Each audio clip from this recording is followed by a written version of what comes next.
The day they lowered my grandfather into the earth was the day my world shattered. I stood, numb and frozen, beside the gaping hole in the ground, a single piece of paper, the funeral program, fluttering like a wounded bird in my grip. Then she was there. Jean, my stepmother. Her perfume, a cloying cloud of gardenia and ambition, sliced through the crisp March air before she did. She leaned in, her lips brushing my ear with a false intimacy. "Kelly," she whispered, the words of venomous promise. "Don't expect a single penny from your grandfather's estate. I will make certain of it." For a heartbeat, my lungs forgot their function. The sheer cruelty of it, delivered here, now, stole the breath from my body.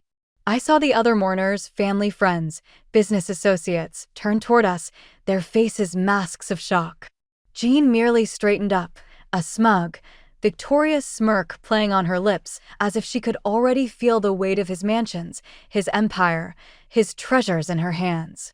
A fire of pure rage ignited in my chest, but it was smothered instantly by the heavy, suffocating blanket of my grief.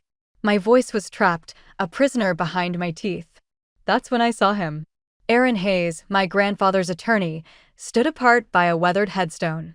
His gaze found mine across the distance. And there, on his normally impassive face, I saw it, the faintest ghost of a smile. It was gone in an instant. Actually, his voice rang out, clear and deliberate, cutting the thick silence. "There is one more item to address." The smirk vanished from Jean's face, replaced by a sudden, stark pallor. The icy wind seemed to redouble its efforts, piercing my wool coat as if to freeze the very hope trying to spark inside me. The pastor's final words became a distant hum as people began to shuffle away toward the waiting line of black cars. I couldn't move. My eyes were locked on the raw, brown mound of earth that now covered Douglas Parker. My hands trembled, and not from the cold. But Jean wasn't finished. With a theatrical sigh of relief, she snapped her jeweled clutch shut. The sound was like a gunshot in the quiet. "Finally," she announced, her voice carrying across the thinning crowd. "I can breathe freely." Douglas was such a burden these last years. Always sick, always needing my attention. A collective gasp rippled through the remaining guests. Mrs. Jenkins, who had known my grandfather since they were children, put a hand over her heart, shaking her head in pure disbelief. I turned on her, my grief hardening into a sharp point. "How dare you?" My voice trembled, but it held an edge. "He was my grandfather. We just buried him. And that's all you have to say." Jean's crimson lips stretched into a smile of chilling satisfaction. "Don't be naive, dear Kelly. He was my husband. That means every house, every car, every dollar is now mine. You are on your own." Two of my grandfather's longtime partners, men who had revered him, exchanged a look of profound discomfort and began to whisper urgently. A knot of pain and fury tightened in my throat. I forced my spine straight, hearing my grandfather's voice as clearly as if he stood beside me. "Kelly, when someone tries to diminish you, remember you carry my name. And with it, you carry my strength. Respect is the least you owe him," I said, my whisper fierce, my vision blurring with unshed tears. She closed the distance between us, her words for me alone. "Respect is for the living, darling. And the living need wealth, not memories." With a toss of her perfectly styled hair, she strode away, the sharp staccato of her heels on the gravel path marking her retreat. The pitying looks from the others were a new kind of agony.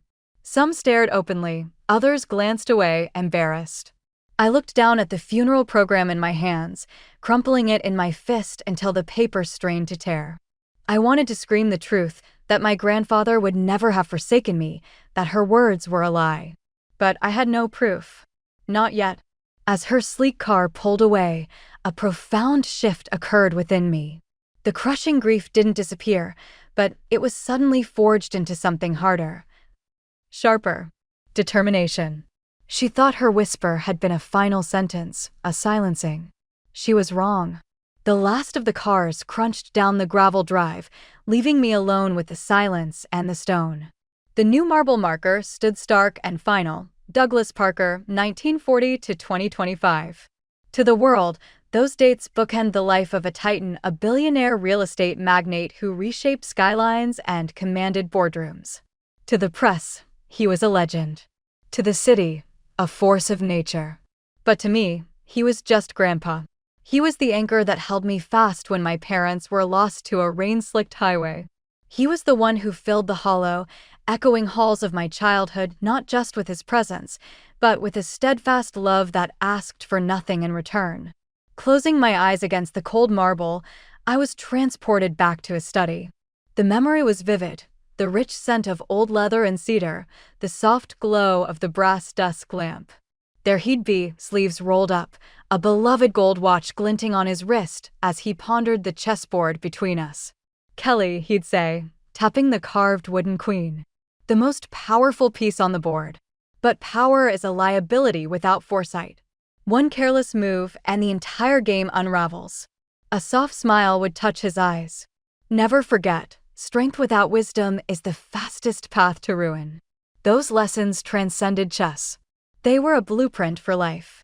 He taught me to see beyond the polished surface, to value the quiet strength of integrity over the loud clamor of showmanship. He taught me that money was never an end goal, but a tool, a lever to move the world for good. I could see us in the sun-drenched garden of the estate, him with his trousers rolled to his knees, hands deep in the rich soil, helping me tenderly place petunia seedlings. Jean would watch from the terrace, her disdain a palpable chill. Such peasant work, she'd scoff before gliding back inside. Grandpa would just wipe his brow, leaving a smudge of earth, and lean close to whisper, "She forgets, little one. All true wealth begins right here in the dirt." His generosity was a living thing. Every December, the grand ballroom transformed for his charity gala. I'd watch him, this colossus of industry, kneel so he could look a nervous scholarship student in the eye, his own shining with a pride far deeper than any business triumph could ever bring. To the public, he was a giant of commerce. To those kids, and to me, he was a giant of heart. That was why Jean's cruelty at the graveside was a profanity. She had never seen the man. She only ever saw the bank account, the social register listing, the key to a gilded cage. She never witnessed the tenderness in his voice as he read The Hobbit to me at bedtime, or the silent tears that tracked through the lines of his face as he waited for news in a sterile hospital corridor the night I broke my leg. My palm grew cold against the carved letters of his name. Tears fell, landing on the stone like hot rain. "I will protect what you built," I whispered, the vow swallowed by the vast, empty sky. "I will honor your name," even as she tries to scratch it out. In that solitary moment, a fundamental alchemy occurred. The leaden weight of my grief did not vanish, but it was transmuted. It became a core of solid, unyielding resolve. Jean believed the game was over, the pieces swept from the board in her favor. But she didn't know Douglas Parker. Not like I did. He was a grandmaster who planned a dozen moves ahead. He never left a battle unfinished. And as the wind whispered through the pines, a certainty, deep and instinctive, took root in my soul. It wasn't just hope. It was knowledge. He had left a move for me to play. The Parker estate loomed against a sky the color of a fresh, ugly bruise, heavy clouds threatening to spill. The mansion's windows glowed, warm and inviting squares of light in the deepening dusk. I ached for that warmth, for the familiar scent of the foyer, for one more tangible piece of my grandfather's world to wrap around my shattered heart. But as I climbed the marble steps, my breath hitched, freezing in my chest. There they were. 3 suitcases, arranged with meticulous, hateful neatness on the top step. My monogram, KP, stood out in stark, embroidered script on the navy leather. My entire life, packed and expelled. The sight was a physical blow. The grand oak door groaned open. Jean stood silhouetted in the golden light of the chandelier, wrapped in a crimson silk robe, a half-full glass of Cabernet Sauvignon dangling from her fingers. Her expression was one of pure, unadulterated triumph. "Perfect timing," she said, her voice a smooth, satisfied purr. "You've saved me a courier fee to some dreary motel." My heart squeezed into a hard, painful knot. "You can't be serious. This is my home. Grandpa wanted me here." "A correction, darling. She took a leisurely sip, leaning against the door frame as if holding court. It was his home. Now it's my home. And you have officially overstayed your welcome. I moved to push past her, but she shifted, a slender, silk-clad barrier. Jean, for God's sake. It hasn't even been 24 hours. Just let me stay a few nights to get my bearings. Her smile sharpened, becoming a blade. Were your ears merely for decoration at the cemetery? No money, Kelly. And no roof. That room was a charity, and charity's end. Douglas's life ended. The math is quite simple. A hot pulse of fury beat in my temples. He would never let you do this. Never. With a sigh of exaggerated patience, she placed her wine glass on the hall table and retrieved a heavy linen envelope. She extended it toward me, her movements slow, deliberate, designed to humiliate. Oh, but he did. See for yourself. My hands trembled as I pulled out the single sheet of paper.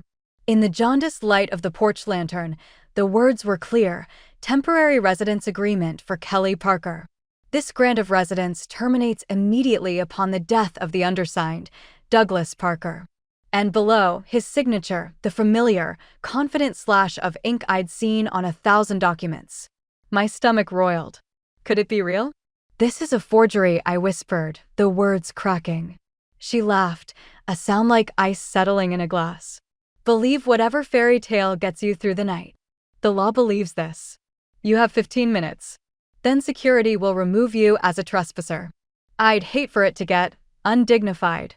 The tears that came were hot with rage, not sorrow. I would not let them fall for her. I bent, my fingers closing around the handle of the nearest suitcase. I straightened, meeting her gaze, forcing my voice into a flat, cold calm I did not feel. You think this is a victory?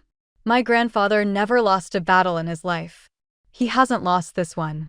Her eyes, glinting in the lamplight, narrowed to venomous slits. We'll see. The massive door slammed shut. The sound was a final, thunderous period.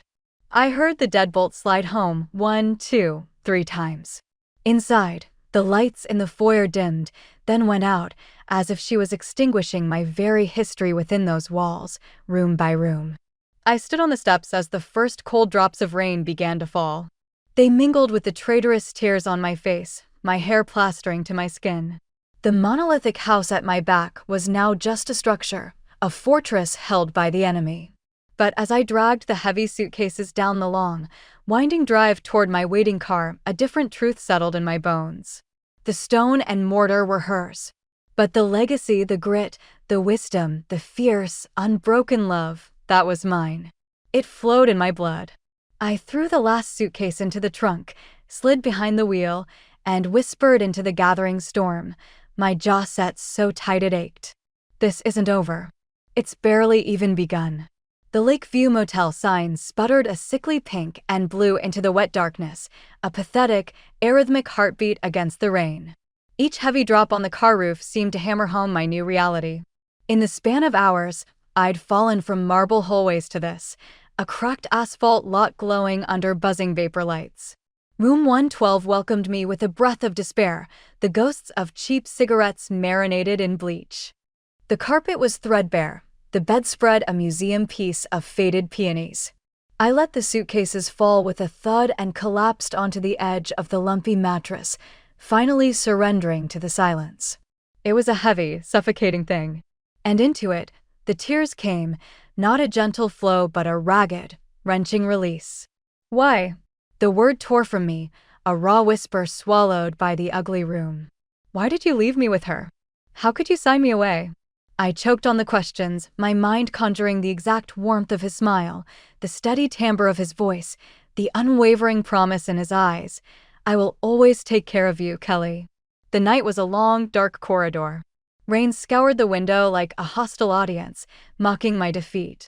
Just as a numb exhaustion began to pull me under, the sound shattered the gloom, a shrill, insistent ring from the chunky rotary phone on the nightstand. My entire body jolted. I stared at the avocado green relic. No one knew I was here. It was impossible. Trembling, I lifted the heavy receiver to my ear. Hello. My voice was a stranger's, rough and thin. Kelly. The single word was a bomb, deep, calm, and threaded with an authority that felt like solid ground. "This is Aaron Hayes." I sat bolt upright, my heart a frantic drum against my ribs. "Mr. Hayes? How did you find me?" A low, quiet chuckle came down the line. "Your grandfather ensured I could. He foresaw certain eventualities. He left very specific instructions." I couldn't breathe. "Instructions?" "Yes," he said, his tone leaving no room for doubt. "The details must wait. But you need to understand this, Kelly. Douglas Parker was the most meticulous man I ever knew. He planned for everything. Do not believe all is lost." A new kind of tear spilled over, born not of despair but of a fragile, defiant spark. "She said I get nothing," I whispered, the motel room pressing in. "She says it's all hers." Hayes's voice hardened, not in anger, but in granite conviction. What Jean believes and what is true are two separate realities. "The reading of the will is this Friday at 2 o'clock. Be there." "And Kelly," he paused, the weight of his words settling, "gather your strength. You will need every ounce of it." The line clicked into silence. I sat frozen, clutching the receiver as if it were the only tether to a world that still made sense. His words echoed, a lifeline thrown into my personal abyss. He planned for everything. In the dingy, rain-soaked silence, a shift occurred. The crushing loneliness lifted, just a fraction. For the first time since the cemetery, I didn't feel entirely alone. It was as if a familiar, steadfast presence had settled in the corner of the shabby room, a whisper cutting through the storm. "I am still here. The board is set." I placed the receiver gently back in its cradle. The vow that formed in my chest was no longer a desperate whisper, but a clear, cold declaration. I will fight. For him. For the legacy she sought to plunder. For myself. Friday arrived on a blade of icy wind, the sun a brilliant, lying jewel in a hard blue sky. I had existed in a haze of sleeplessness, Aaron Hayes's declaration. He planned for everything, repeating in my mind like a sacred mantra. It was the armor I wore under my simple black blazer as I rode the elevator to the 20th floor of the steel and glass tower. The world of Hayes and Associates was a universe of quiet power. The air carried the scent of lemon oil on old wood and rich, dark coffee.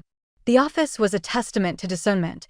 Walls of mahogany, carpets so thick they swallowed sound, and a panoramic view that reduced the bustling city to a neat, orderly grid, a chessboard from the gods.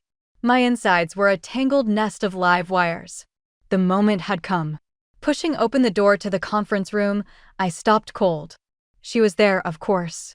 Jean held court at the far end of the long, polished table, a vision in tailored mourning black that spoke less of grief and more of coronation-ready sovereignty.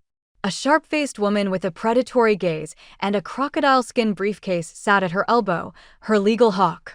Jean's eyes didn't deign to find me until I pulled out a chair. Then they slid over, and her lips curled in a viper's smile. "Kelly, you came after all. That's either very brave or very foolish, considering the spectacle of disappointment you're about to endure." I dug my nails into my palms beneath the table, my retort dying on my tongue as the door opened again. Aaron Hayes entered, and the room's atmosphere shifted. All subtle whispers ceased. He carried a simple, thick folder, his silver hair a distinguished crown under the recessed lights. His calm was a tangible force. "Thank you for your presence," he began, his voice soft yet effortlessly filling the space. "Today, we execute the final wishes of Douglas Parker. The words we will hear are his alone. My role is merely that of a conductor." My anchors walked in behind him, Mr. Lewis, whose lined face held a lifetime of respect for my grandfather, and Margaret Ellis, our housekeeper, her familiar, kind eyes now grave and unwavering. Their simple, solid presence was a balm, rooting me to my seat. Hayes took his place at the head of the table. The sound of the folder opening was unnaturally loud. His voice transformed, taking on the solemn, resonant tone of a rite. "This is the last will and testament of Douglas Josiah Parker, executed on the 12th of December, 2024. Jean reclined in her leather chair, a queen upon a dais, one leg gracefully crossed over the other. The anticipation radiating from her was vile. I locked my jaw, tasting blood. Hayes continued. To my wife, Gina Lane Parker, I leave the primary residence at 21 Maplewood Drive, including all contents, art, and collectibles therein. I also bequeath to her the entirety of my personal automotive collection and all assets held in our joint financial accounts at First National Trust. Jean's smile was instantaneous, a bloom of vicious triumph. She didn't even bother to whisper, letting the words carry in a silken, condescending murmur meant for all to hear. You see, Kelly? Exactly as I said. Nothing. A flush of humiliation and rage heated my skin, but I remained statue still, my grip on the chair arms so tight I felt the wood grain imprinting on my palms. Mr. Lewis looked down at the table. Margaret's lips tightened into a thin line. Hayes raised a placid hand, a gesture that halted Jean's victory lap before it began. That concludes the primary distribution, he stated. Then he paused, letting the silence gather weight. However, this document contains further provisions. The very light in the room seemed to change, grow sharper. Jean's lawyer leaned forward, her pen hovering over a legal pad. Hayes adjusted his glasses, and for a fleeting second, I saw it, a glint in his eye that was neither lawyerly nor neutral. It was the look of a man about to reveal a masterstroke. Douglas Parker was a man of profound foresight, Hayes said, his gaze sweeping the room. What follows is the core of his intent. It requires your absolute attention. The blood roaring in my ears became a tidal wave. I didn't just hear his words, I felt them. The ground beneath Jean's impeccably shod feet was no longer solid. It was beginning to tremble. Aaron Hayes' voice cut through the tension, clean and definitive as a gavel's fall. To my granddaughter, Kelly Parker, whose loyalty and love have been my steadfast harbor, I bequeath. He paused, a masterful silence that stretched the room taut. His eyes met mine, and in that split second, I saw a flash of something that looked like approval. 50% of Parker Global Holdings. This includes all associated voting rights, equity shares, and dividend distributions. The silence that followed was absolute, a vacuum where sound itself had died. My heart stuttered, then gave a single, hard thump against my ribs. 50%. Not a trust fund. Not an allowance. Half of the empire. The monumental creation he had built with his own vision and will. The billion-dollar engine of his life's work. I stared, uncomprehending, waiting for the words to rearrange themselves. But Hayes' face, etched with solemn certainty, confirmed it. This was real. Across the expanse of polished walnut, a sharp, splintering sound broke the quiet. Jean's crimson nails had scored deep, ugly grooves into the leather armrest of her chair. Her composure shattered. This is preposterous, she spat, the words lashing out. She is a child. She doesn't have the faintest idea how to run a lemonade stand, let alone a global corporation. Hayes remained an unmoved pillar. Mr. Parker's instructions were explicit. He is entrusting his legacy to Kelly. Additionally, he continued, his tone leaving no room for interruption, she inherits all personal possessions of sentimental import, his curated watch collection, the complete library from his private study, and stewardship of the charitable foundations that bear his name. A lump formed in my throat, hard and painful. His watches. I could see him now, checking the time before an important call, his finger gently tapping the crystal face, a quiet, familiar ritual. The tears that pricked my eyes were not of weakness, but of a profound, overwhelming recognition. He had seen me. Jean shot to her feet, her chair screeching backward. It's a fraud. A forgery. Douglas would never hand over his life's achievement to an inexperienced girl. Her lawyer, Miss Stone, placed a restraining hand on her arm, her voice a low hiss. Jean, control yourself. No. Jean shrieked, the sound raw and echoing in the glass-walled room. This is a plot. She manipulated him in his final days. She preyed on a sick old man. The accusation fired my blood. My voice, when it came, was low, steady, and carried across the table with a clarity that surprised even me. You will not rewrite history. He knew you never loved him. You were only ever a custodian of his wealth. And today, that ends. A ripple of stunned whispers flowed through the observers. From beside Hayes, Margaret Ellis, her hands folded tightly, spoke with quiet force. "I brought him coffee while he reviewed those very pages, Jean." His mind was sharp as a tack. He knew precisely what he was signing. Mr. Lewis gave a single, firm nod. Douglas anticipated every eventuality. He was not a fool, and he was not duped. His choice was deliberate. Jean's face underwent a grotesque transformation, from furious red to a bloodless white, then back to a mottled crimson. She leveled a trembling finger at me, her voice a venomous scrape. "You think a piece of paper changes the real world? I have the house, the cash, the connections. You have a title without power. Without me, it's a hollow shell." Aaron Hayes cleared his throat, a soft sound that somehow commanded the room back into submission. "A clarification, Mrs. Parker. While you retain the residential and liquid assets, Parker Global Holdings is the cornerstone. It is the legacy. And Kelly now holds a controlling interest in it. You cannot access, leverage, or influence it without her direct involvement and consent." The look on Jean's face was one of pure, uncomprehending fury. It was as if the physics of her world had just been rewritten. She sank slowly, heavily, back into her chair, her bones seeming to liquefy. Her knuckles were bone white against the dark wood, her lips moving soundlessly. I drew a slow, deliberate breath, unclenching my hands in my lap. The emotion that rose in me wasn't triumph. It was heavier, more profound. It was the immense, daunting weight of a mantle being placed on my shoulders, the weight of his trust. But Hayes was not done. He lifted a single, slender envelope from his folder and placed it deliberately on the table before him. His gaze, grave and intent, moved from my face to Jean's. "There is a final condition," he announced, his voice dropping into a deeper, more portentous register. "It is a provision that alters the landscape entirely." The very air in the room stilled, thick and waiting. Every ounce of breath was held. Aaron Hayes adjusted his glasses, the lenses catching the light. His gaze was a calm, sweeping searchlight over the frozen tableau before him. "Douglas Parker instituted a final condition," he declared. 3 weeks before his passing, he entrusted me with a sealed addendum. He was adamant it be revealed only after the primary bequests were read. Jean leaned so far forward she seemed poised to launch across the table. "What condition?" she demanded, the words a crack of thunder in the hushed room. Hayes's voice shifted, becoming deliberate, metrical, as if reciting a long-prepared verdict.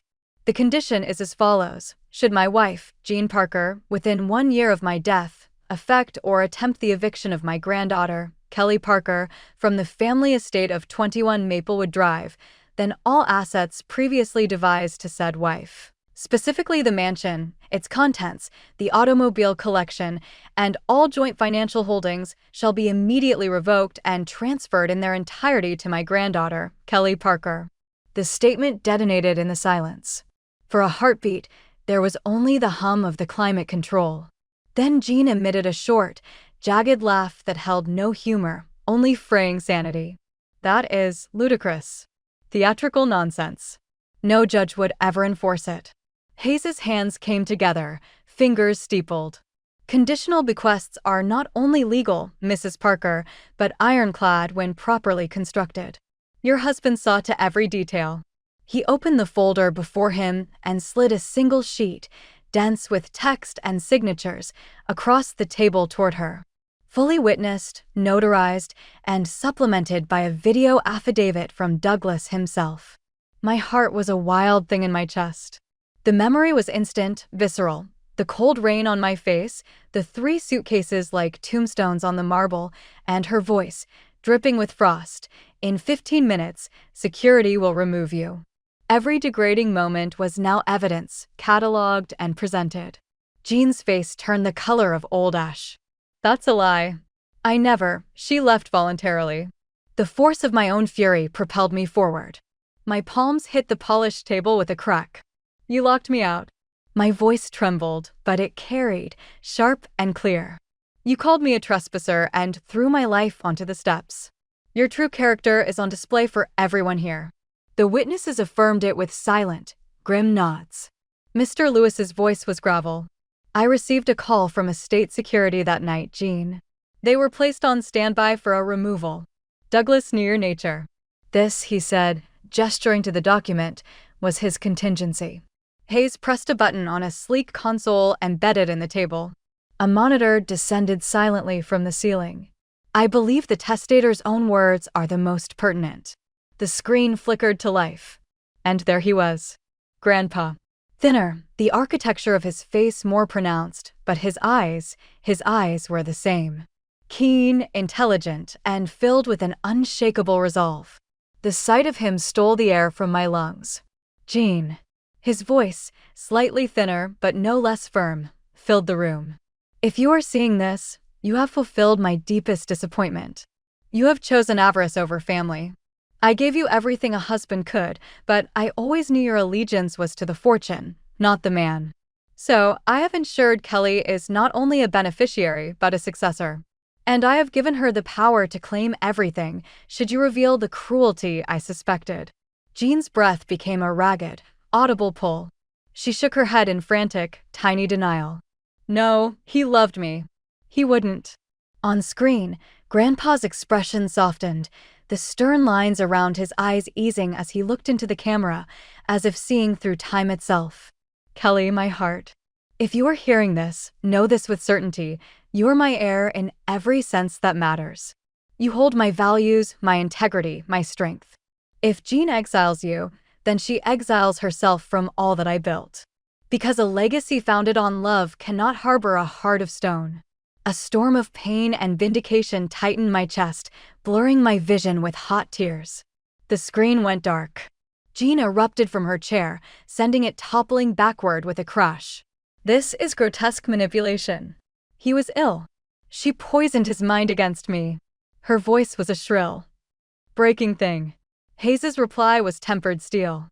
His medical team has provided sworn affidavits confirming his testamentary capacity. His mind was lucid. The condition was triggered by your actions, Mrs. Parker, the very night of the funeral. You cannot do this, she screamed, the sound raw and desperate. I am his wife. It is all mine. I rose to my feet. The room seemed to tilt, the focus narrowing to the space between her and me. My voice, when it came, was quiet, level, and carried a finality that silenced her. No, I said. It was never yours. It was always his. And now, by his design and your own hand, it is mine. All remaining color drained from her face, leaving a mask of utter ruin. She swayed, her manicured hands scrambling for purchase on the table's edge. A collective gasp echoed as her legs buckled and she collapsed, a swirl of black silk, into the frantic grasp of her lawyer. In the sudden, stark quiet that followed, I felt it, a settling, a presence. Not a ghost, but a certainty. For the first time since the cemetery, the crushing weight of abandonment lifted. It was replaced by the profound, steadying weight of a hand on my shoulder, an echo of protection, of a strategy played to perfection from beyond the veil. The game, it seemed, had been won before I even knew I was playing. The weeks that followed were a vortex of legal briefs, tabloid headlines, and the quiet, relentless murmur of society recalibrating its allegiances. Jean fought like a cornered animal. She deployed a legion of high-priced attorneys, launching salvos of accusations, undue influence, fraudulent inducement, testamentary incapacity. She grasped at every conceivable straw, each one more brittle than the last. And each time, Aaron Hayes stood as an immovable bulwark.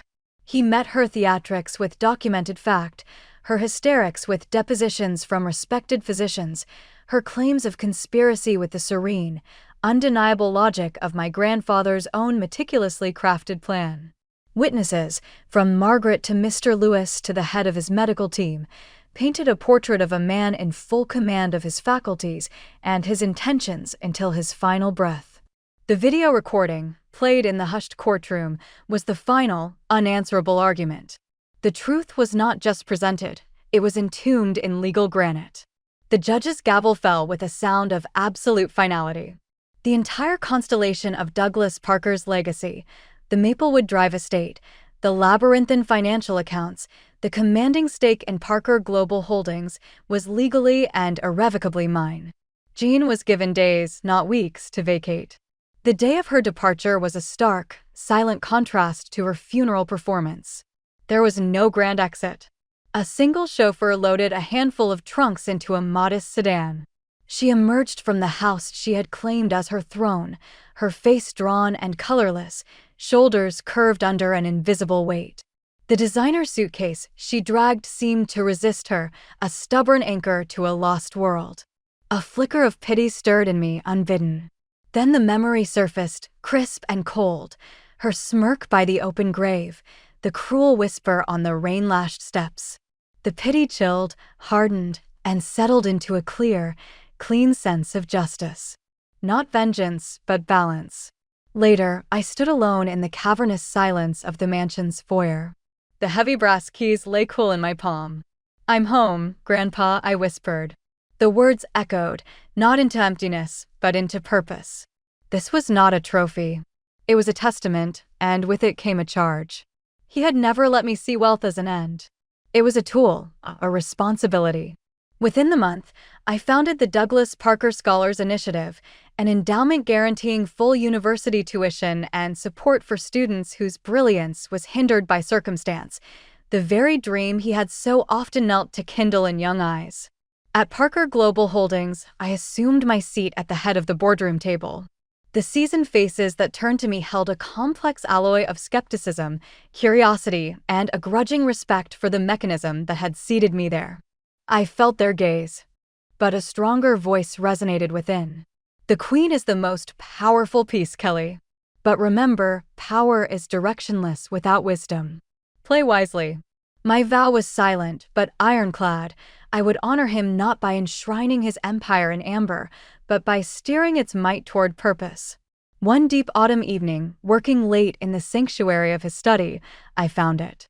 His old gold watch, resting in the center drawer as if waiting. I fastened it around my wrist. The weight was an anchor, a familiar, comforting pressure. Through the tall windows, the city glittered below, a sprawling galaxy of ambition, struggle, and light. A profound quiet filled the room, a sense of company that needed no ghost to confirm it. The words formed in my mind, not as a memory, but as a living directive. "Make me proud, Kelly." I looked out at the countless lights, each a story, a struggle, a possibility. I touched the watch's cool crystal. "I will," I answered the quiet.